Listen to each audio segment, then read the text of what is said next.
Hello friends, ছন্দমাধুরীতে সবাইকে স্বাগত। আজ ধাবাতে খাওয়ার অভিজ্ঞতা তোমাদের সাথে আমি শেয়ার করব। অনেক দিন ধরে মনের মধ্যে এক প্রবল ইচ্ছা এই ধাবাতে খাওয়ার। ধাবাটির নাম অনেক শুনেছি, হয়তো তোমরাও শুনে থাকবে, অনেকে হয়তো এই ধাবাতে খেয়েও থাকবে। ধাবাটি মুরথল, হরিয়ানাতে। ধাবাটির নাম অমৃক সুখদেব। ভীষণ famous dhaba, one of the top most legendary dhaba Amrik Sukhdev. পুরো ওয়ার্ল্ডের 150 লিজেন্ডারি রেস্টুরেন্টের 23 নম্বরে এই ধাবার নাম। শুনেছি রোজ 15,000 লোক এখানে খাওয়া দাওয়া করে। আর কার পার্কিংয়ের তো অঢেল ব্যবস্থা, 500 কার পার্কিংয়ের ব্যবস্থা করা আছে। আর 24/7 এই ধাবা খোলা থাকে। টোটালি ভেজ ধাবা, কিন্তু খাবারের কি অপূর্ব স্বাদ।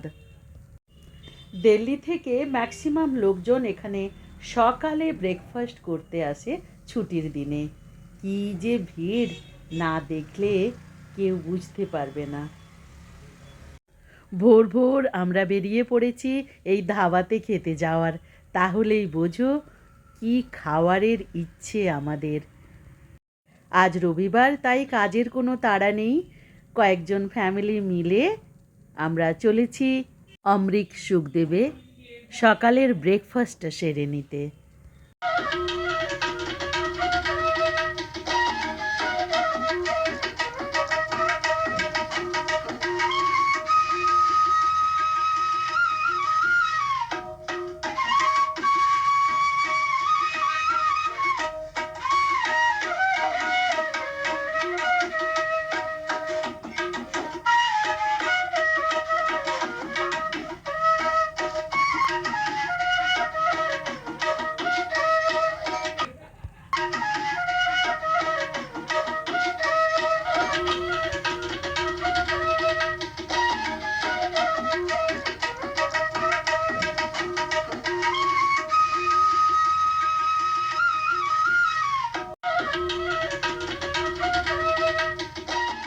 অ্যাট লাস্ট আমরা পৌঁছলাম অমৃক সুখদেবে।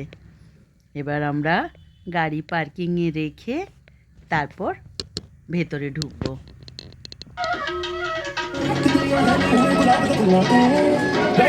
সবাই মিলে একসাথে ঢুকবো বলে আমরা বাইরের দোকানগুলোতে একটু দেখছিলাম। তারপর এত বিউটিফুল একটা রাস্তার মধ্য দিয়ে আমরা এখানে ঢুকছি।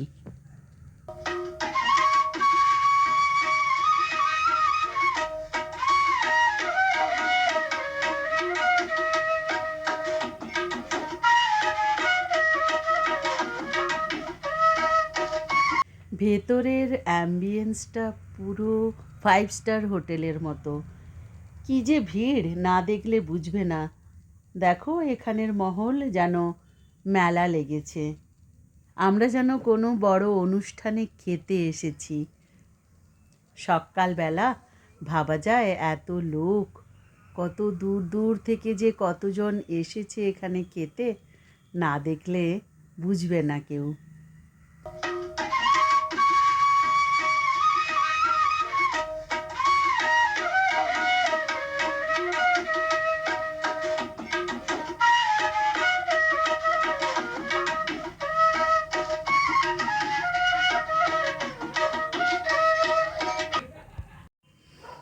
খাবার দাবারগুলো জাস্ট অসাম, এত টেস্টি আর কি বলবো।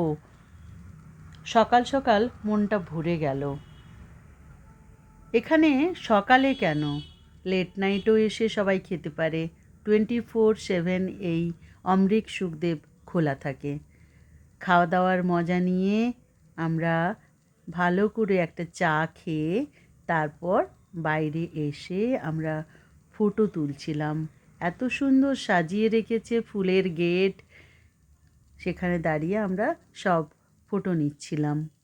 তারপর কিছুক্ষণ পর আমরা ওখানে থেকে বাড়ি ফেরার পথে রওনা হয়েছি।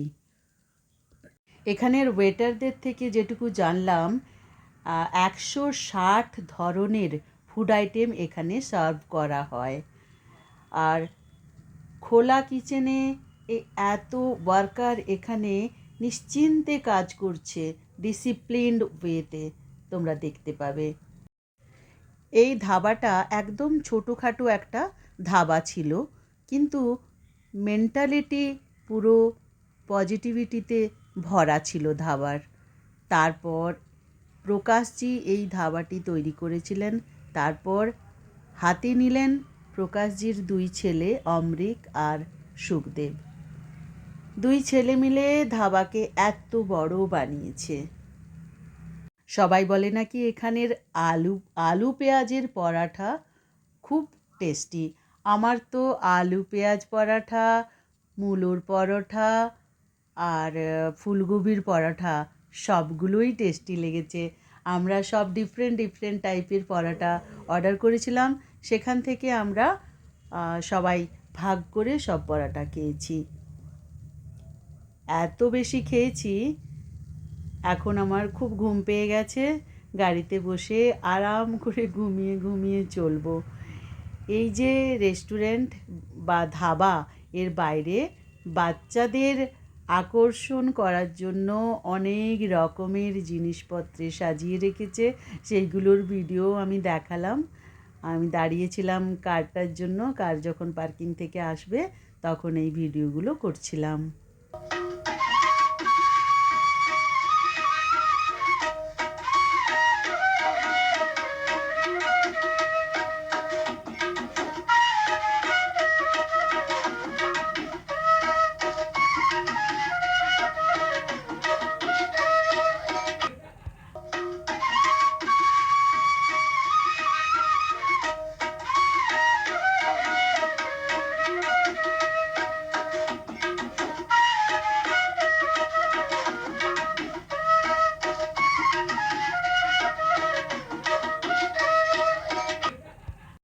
এরপর আমরা ফিরছি। খুব মজা করলাম। Bye bye Amrik, Sukhdev. আবার আসবো আমরা, কারণ যে পরিমাণে আমরা মজা পেয়েছি এখানের খাবারে, এখানের ব্রেকফাস্টে, আমার মনে হয় না আর কোথাও এত ভালো ব্রেকফাস্ট আমরা খেয়েছি। বিশ্বাস না হলে এসে তোমরা দেখো, খুব খুব এনজয় করবে। খাওয়ার যে এত এনজয় করে খাওয়া যায়, এখানে না এলে কিন্তু বুঝতে পারতাম না। ভালো থেকো, সুস্থ থেকো। এখানেই ভিডিওটি শেষ করছি।